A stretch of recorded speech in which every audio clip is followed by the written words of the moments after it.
দেবতা ভগবানের ইচ্ছায় ভগবানের কথায় দেবতারা দানবদের সঙ্গে মিলিত হয়ে সমুদ্র মন্থন করলেন।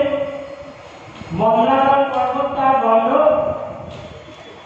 সেই দণ্ডকে নিয়ে বাসুকীনাথকে রক্ষী করে তাকে বাসুকীনাথকে রক্ষী করে মন্থন করা হলো। তার থেকে হলাহল আদি সংস্কৃতি উঠে এলো। হলাহল পাঠ করলে কে? জগতে কেউ বুঝে যাবেন না, সবাই অনেকের জন্য রোগী। কে হলাহল? বলে ভোলানাথ। ভগবান বলছে দেখো নৈবাহন খাওয়া আমার কাজ, বিষ খাওয়া তোমার কাজ, চলে এসো। মহাদেব কি করলে? রাম শব্দের মধ্যে বিষকে ধারণ করলেন। গলায় বিষ, হৃদয়ে রাম। সেই বিষ আর রাম যোগ করে কি হয়? বিশ্রাম। মহাদেব বিষ পান করে নীলকণ্ঠ হলে বলে নীলকণ্ঠ মহাদেব কি মহাদেব নীলকণ্ঠ হলে এবং বিশ্রামে গেলে মা তারা, সেই সময় মা তারার উৎপত্তি, মা তারা থেকে নিজের স্তন পান করিয়ে ছেলের মতো তাকে রক্ষা করলেন। এরপর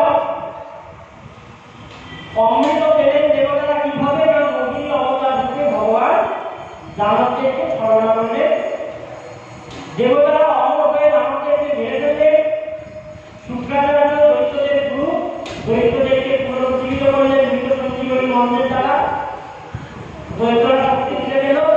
বলিরাজ যজ্ঞ করছেন, অনেক যজ্ঞ করল। 100তম অশ্বমেধ যজ্ঞ পূরণ হবে। বলি পৃথিবীর রাজা, স্বর্গের রাজা হয়ে উঠবে। এমন সময় অদিতি মা, দেবতাদের মাতা অদিতি, দিতি দৈত্যদের আর দেবতাদের মাতা অদিতি। তো অদিতি মা তার পতিকে বললেন কশ্যপকে যে আমার পুত্র বিপদে আছে, কিছু করুন। তখন কশ্যপ বললেন তুমি ব্রত করো, 4 মাস দুধ দিয়ে খাবো। 4 মাসের পয়ব্রত করলেন, দুধ খেয়ে রইলেন। তার গর্ভে যিনি জন্মগ্রহণ করলেন তিনি অন্য কেউ নন, নাম তার উপেন্দ্র। বলি উপেন্দ্র ভগবান কি? ইন্দ্রের ভাই উপেন্দ্র। এখন আমরা কি বলি জানেন?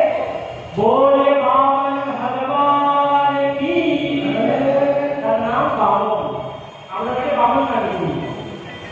তাই বলতে হলো দক্ষিণা ভিক্ষা করতে গেছে, মাধুরী আনতে গেছে। বলি অন্তিম যজ্ঞে অন্তিম আহুতি দেবে। এমন সময় দাঁড়িয়েছে ভগবতী ভিক্ষা দেহি, ভিক্ষা দাও। বলি উঠে আসছে। শুক্রাচার্য বলে নেয় যজ্ঞ সম্পন্ন করুন। বলে না, আগে দিয়ে আসলাম। দান দিতে এলেন। শুক্রাচার্য বুঝতে পারলেন যে অন্য কেউ নয়, এ স্বয়ং বিষ্ণু ছলনা করে এসেছে। তাই বললেন একে দান দিয়ে মানে স্বয়ং বিষ্ণু। বলি বললেন যে দেখো ভগবানের কাছে সবাই চাইতে চায়, আজকে ভগবান এসে আমার কাছে চাইতে তাকে দেব না, তাকে দিতেই হবে। সেই জন্য বলি বললেন তোমাকে দেব কি চাই? 3 পা ভূমি চাই, কিছু বেশি চেয়ে দাও। বলে না, তোমার খুব ছোট, তোমার পায়ে 3 পা, আমার পায়ে, বলে আমার পায়ে 3 পা। বলে ঠিক আছে, বলে দিয়ে বলে না, সংকল্প করতে যাচ্ছে। শুক্রাচার্য সেই কমণ্ডলের মুখে গিয়ে বসলেন, হাতে দিল। ভগবান কি করলেন? বামন রূপে একটি ছোট্ট কাঠি তুলে শুক্রাচার্য ওই কমণ্ডলের মুখে ঘুরে দিলে শুক্রাচার্যের 100 কানা হয়ে গেল। এরপর সংকল্প দাখিল করেছে, প্রথম পাহাড়ে থেকে তাদের সমগ্র পৃথিবীর ব্যস্ত শেষ। দ্বিতীয় চরণে সমগ্র আকাশ লোক ব্যস্ত। ভগবান বলছেন তৃতীয় চরণ লাগলো কোথায়? বলিবারে প্রভু দান করলে দানিকে তো নাম নিয়ে গেল। তুমি দান দিয়েছো, আমার সম্পত্তি নিয়েছো, এখন তুমি দানিকে নাম। তাই দানির মাথাটা তোমার তৃতীয় চরণ রাখার জায়গা। সঙ্গে সঙ্গে বলির মাথাকে নামিয়ে দিলে, বলির মস্তকের উপর পা ধারণ করলে এবং সুন্দর রূপে প্রেরণ করলেন বলিকে। বলে বামন ভগবান কি? এরপর বামন অবতারের পর মৎস্য অবতারের কথা। সত্যব্রত নামের রাজা ছিলেন, যিনি একবার স্নান করতে গেছে, সমুদ্রের জলে দেখলেন একটি ছোট মাছ হাতে উঠেছে।